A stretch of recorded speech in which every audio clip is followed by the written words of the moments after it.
Kosovanyň paýtagty Priştinadaky esasy polisiýa merkeziniň daşynda bolan demonstrasiýada howpsuzlyk güýçleri protestçileri dargatmak üçin göz ýaşardyjy gazlary ulandylar.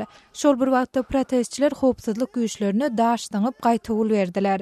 Bu çakmyşyklar ýurduň tanymal oppozision lideri Albin Kurti soragy çekilmek üçin tutsaw edilenden soň başlady. Geçen hepde Kurti Kosovanyň Serbiýa bilen gatnaşyklaryny gadalaşdyrmak baradaky ulalaşyga protest bildirip Kosovanyň parlamentinde göz ýaşardyjy gazy sepdi. Yaramaz howa şertleri Serbiýanyň gün ortasyndaky Presiwa şäherçesine gelýän migrantlaryň sanynyň kemelmegine sebäp boldy. 12 oktyabrda bu şäherçäniň migrantlary Hasavarş merkezinde 2000 çemesi adam ýazga alyndy.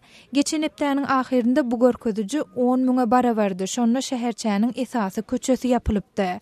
Gyş aýlarynda Türkiýeden Gretsiýa deňiz arkaly geçmek ýollary kynlaşan mahaly Balkan ýurtlarynyň üstü bilen günwatar Ýewropa geçýän migrantlaryň sanynyň kemelmegine araşylýar. Siz Adatlyk radiosynyň şuň kütädelikleri bilen tanış bolňyz.